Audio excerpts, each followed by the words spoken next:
officer. Thank you. Moi, je suis myope, je ne vois pas bien. Il y a une dame là-bas en jaune. Madame, ok. Mam Saïsek, je m'appelle.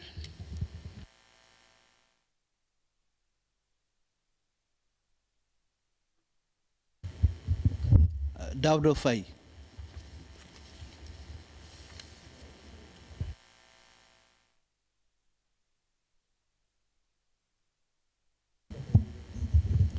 Salam alaikum, je m'appelle Yoro Djoumaba, je suis professeur d'arabe. I'm a professor of Arabic. Bonjour, je m'appelle Marion, je suis dans la Good morning, I'm Marie-Ange. I'm in communications and I work in the cinema industry. I'm just starting out in cinema. Marie-Ange is my name. Mamadou Diop.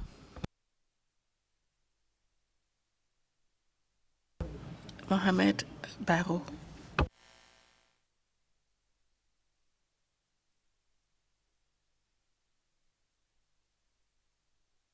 Bonjour, c'est moi.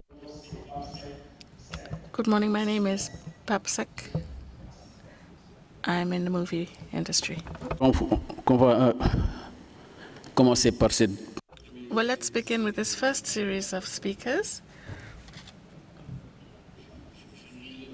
Let me read the rest through again. Monsieur Babacar, Madame Sek, Monsieur Daouda Faye, Monsieur Amadba, Madame Marie-Ange, Monsieur député Diop de Croix, Mohamed Ba et Papsek. Monsieur Babacar. You have the floor, Mr. Babakar. Thank you so much, Chair. I would like to begin with one of the points that Professor Job touched on. He referred to this link between Africa and the Middle East. I think one of the best possible expressions of this is Egypt's geographical location. A lot of people recognize that both sides were Arabs and Africans came from there, but we forget also the role played in this Ottoman Empire by a great general. But let me specifically focus on the fact that over millennia, bees have been creating the same hives, termites the same termite castles, and it's only men who keep changing constantly. And these are the changes that we find in the species of human beings from their birth to the adult stage. This is the historical nature of the human being. I would say it's the fact that we are species as well as individuals with this historical background. But do we remember this? When I look at the Palestinian issue, it's like Hannah Arendt says, evil is so banal, our selfishness, our geopolitical calculations, the compromises we make. Bob Dylan asked us, for how long can we claim not to see what is going on? How long do we turn away? And I think we recently got an answer from somebody who has passed away now, Stefan Essel, and he said, be indignant. And where is our ability to be indignant? Look at the number of chairs that are empty here in this hall.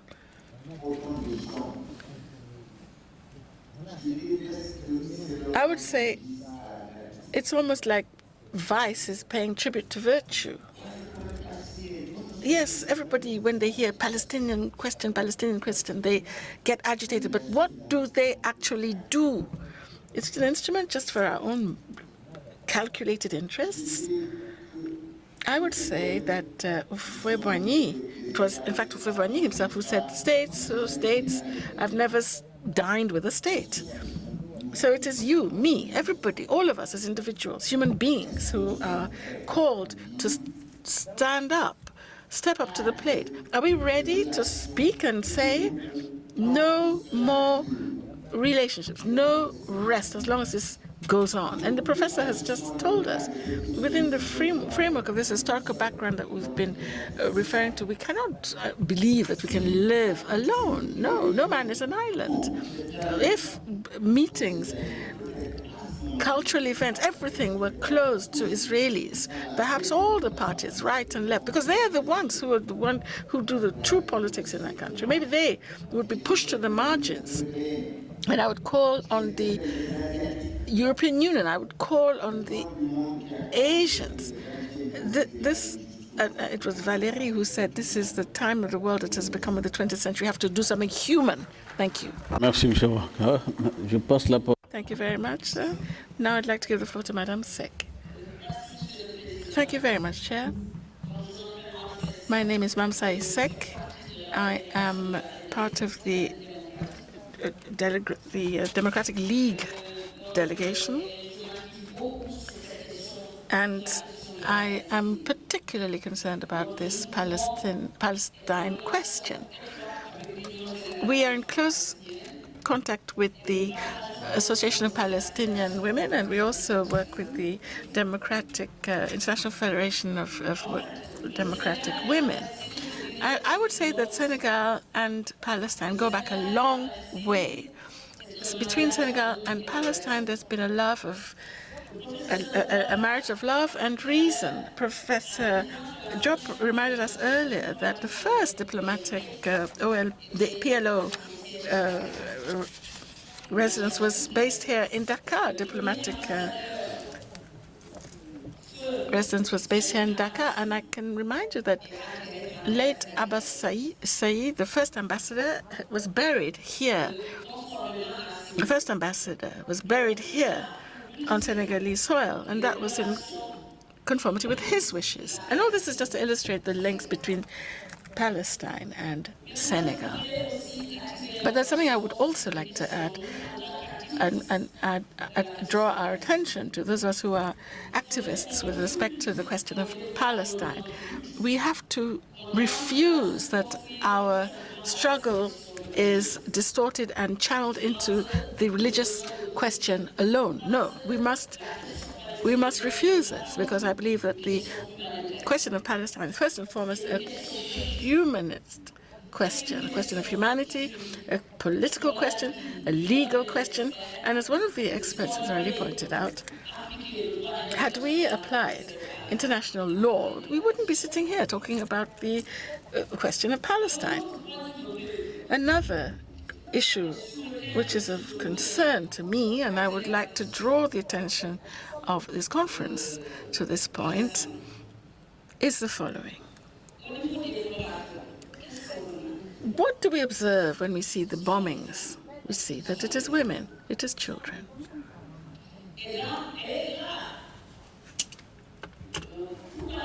And then why? Why is it women? Simply because there should be no reproductive issue.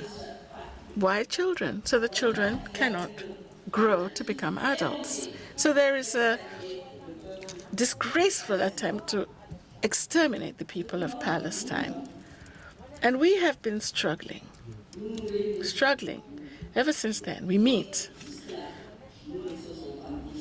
And yet, we're not able to move things along. We need urgent action.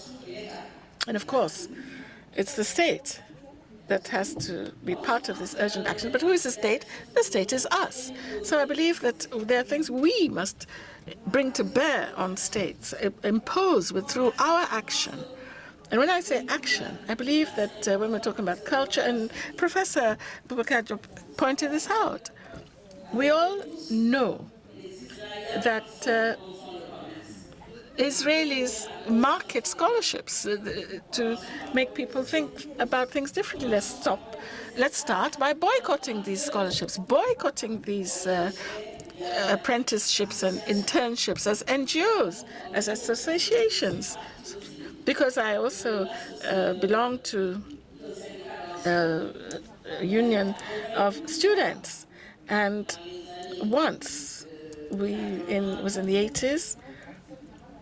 We once were granted a fellowship, and through our comrades, the Secretary General, we wrote to the ambassador to Israel and said, we do not want your scholarships any longer. Let's start with that. Let's refuse these scholarships. Let's refuse these work placements. Let's organize days of solidarity and international action. Let us sit in front of these embassies. Let us besiege them. I believe this time has come to take things up a notch. The struggle must be cranked up a notch because it's been going on for too long. I've been fighting for the Palestinian cause ever since I was in secondary school. I finished secondary school. I went to university. I went on to work, and now I'm in retirement. I think that's enough. Basta. This is what I had to say. I'm sorry. It's a cry from the heart. Thank you. We'd like to thank Madam Sek. Now I'd like to give the floor to Mr. Dawda Faye. Thank you. I'd like to congratulate the various speakers for the wealth of information they've provided and the clarity of their presentations. I'd like to add my voice to that of Professor Babaka Diop for several reasons. One of the reasons... Un peu plus proche du micro pour les interprètes. Bon, je peux reprendre, hein, ou bien vous avez entendu. Je félicite tous les intervenants pour la clarté et la richesse de leurs exposés.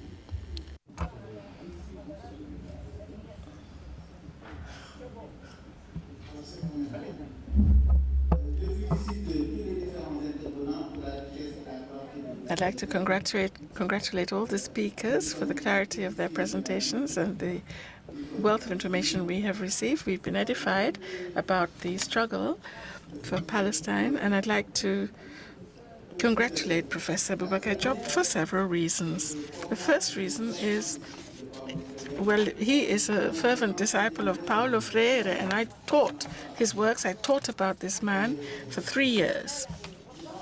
And I believe that if anybody has read one of Paulo Freire's books, and I refer to the book which talks about a country very close to us here, Guinea-Bissau. He talks about Guinea-Bissau. Know that he worked a lot about, he wrote a lot and worked on consciousness raising, awareness building. And that's why I'd like to stress a very important fact.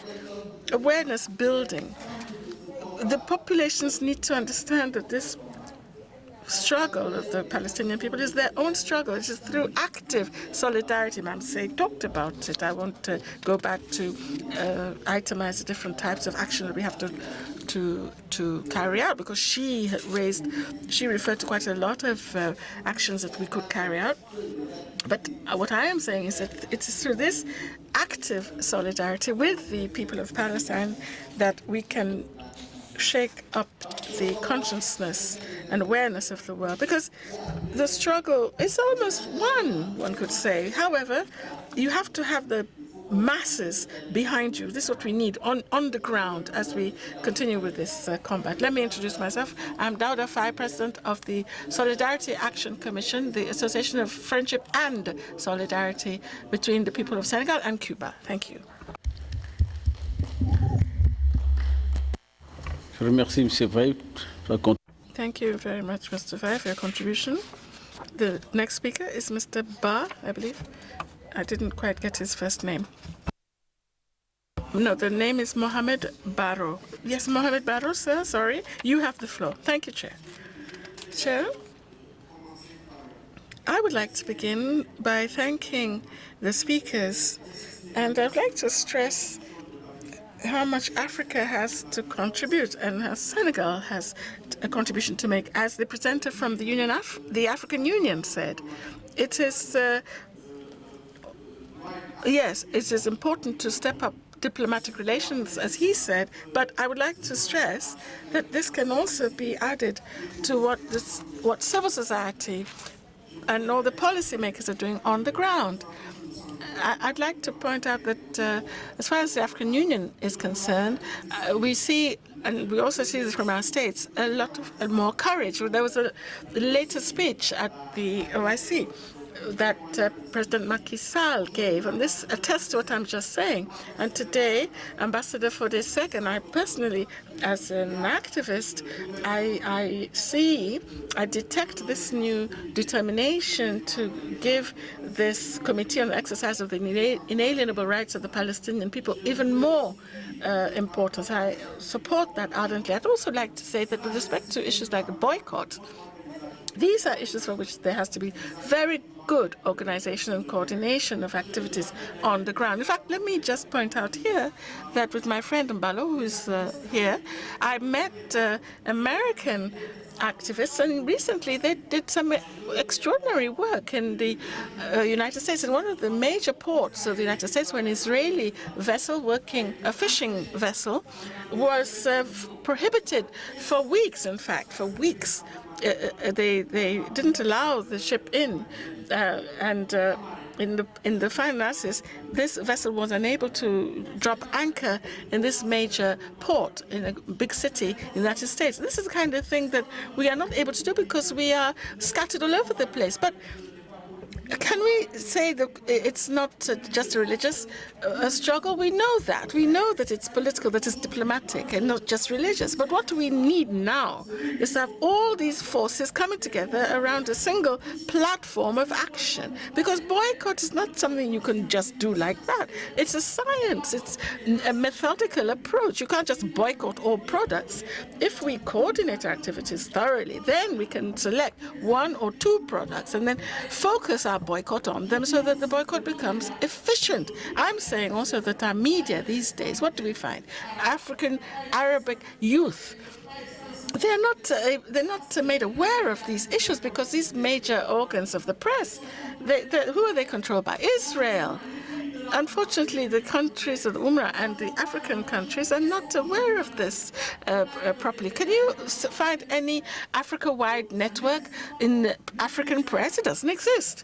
In the Arab countries, they continue to invest in wells and in various activities that are not priority activities. So what we're finding is that there are realities which we need to face up to, but unfortunately on the ground, this is not something we are doing. I'd also like to point out here that by having such disparate forces in Senegal, in Africa, everywhere in the world, we are unable to have an efficient struggle. All the people here in this room, for example, they could perhaps spend a year, 2 years, and we see them out there doing work on coordination. This is unfortunately what is not succeeding. Thank you.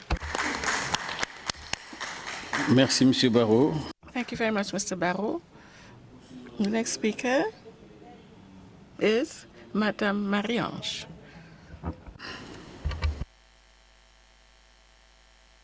Je vous remercie, Monsieur. Thank you, Chair. Well, I just want to say that I'm just wondering whether religions aren't a human invention to maintain harmony amongst everybody. I thought God sent us onto this earth for a shared struggle. We're like three different religions. We're like three different religions: Judaism, Christianity, Islam, and we're here to struggle against evil in the hearts of men, not to struggle for wealth and riches in the soil. Instead of working together, these three armies sent by God, what are they doing? Fighting amongst each other? It's ridiculous. Therefore, my thinking to find a solution to this problem is that we first of all need to make a choice. Either we put forward religion or we put forward the human dimension. And if it is a human dimension, all the peoples in the world must show maturity. What do I mean by maturity? We shouldn't be looking as if we are Islamic states or as if the Jews are in charge or if the Christians are in charge. No, we first of all have to believe that we're safe so that we can live in security, in harmony together. Live together. This is why I believe that this is why the Jews want to have full powers in Jerusalem. It's because they feel under threat. Well, I think we have to make a choice, first and foremost. If we are working for humanity, human beings, then we must live in harmony and in peace. We have to put forward human values. It won't be a matter of the color of your skin or your race, or everybody, in fact, will be together. I don't think we can mix it all up together. We have to make a choice. Now, if people can't do this as human beings, then it's going to be solved at the religious level. If religion does exist, and I believe in religion, and I read the Bible, I read the Quran, I read the Hebrew books, everything interests me as long as it's for good. And I think people are just fighting for futilities. And if it's not through the religious path, know that in history, the Jews occupied this land and they were chased out of that land, and it was the neighboring peoples who came in and occupied the land because it was not settled, and then they came back and they took back their land. So if in Europe that you have more people who are Catholic there, in the Arab states you have people who are more Arab, Muslims, and then people are struggling because of security, because of tension, lack of maturity. I think in Senegal we are mature because we were pagans, and then all these religions came in and were imported. They were not, so it's not a problem for us. I think we just need to ensure that people understand their own religions and understand other people's religion, and be courteous and have proper exchanges with each other so that we're not under influence like what is happening elsewhere. The problem is that people claim that they have the profits. I think we need to be more mature, and it's a process. It's a process. I don't think you can just achieve this any old how. But I think people haven't been able to solve this problem because they still haven't made the choice as to whether we're going to adopt for religion or we're going to adopt human approaches. That's what I wanted to say. Thank you. Merci pour la sagesse. Thank you for your wisdom, Madame Marie-Ange. The next speaker is Deputy Job, I believe. The MP, Job. Thank you, Your Excellency. Now we are saying the name, which is as opposed to saying the nickname. The name actually is Mamadou, not Job. Job is the surname, Deputy Job. Deputy Job is a nickname. Anyway, let me thank Professor. I am an MP in the National Assembly. I lead a party which is known as the African Party for Democracy and Socialism. And let me stress the name African Party. It's not Senegalese Party. Now, this matter, the question of Palestine, is also an African question. Palestine was dominated, exploited, repressed, but so are African people. So the combat, the fight is the same. In this room, is there anything we're saying here that hasn't already been said for decades, including that we need to act, move to action? We've been saying this for a very long time now. So I just would like to make one suggestion.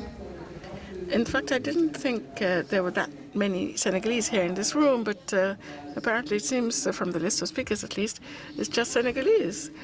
At least it's just been Senegalese taking the floor up until now. So that means there must be quite a number of Senegalese here in this room. I would like to make a suggestion. Professor Bouba Diop, he's sitting on the high table. We are seated here in this hall. May I suggest that after this international conference, we meet.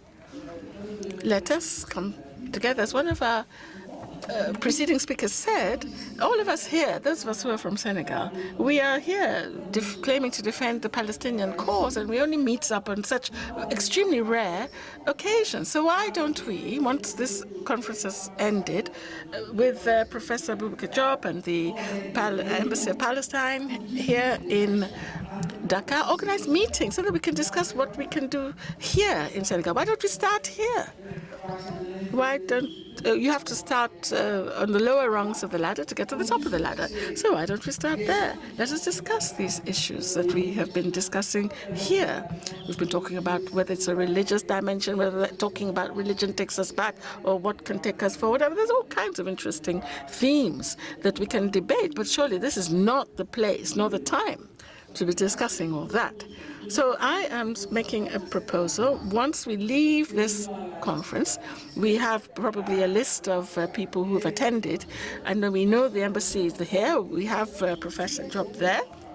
let them convene the people who are here, including people who perhaps may not be in this room, so that we have an organization where we all belong, a shared platform for the struggle. Thank you.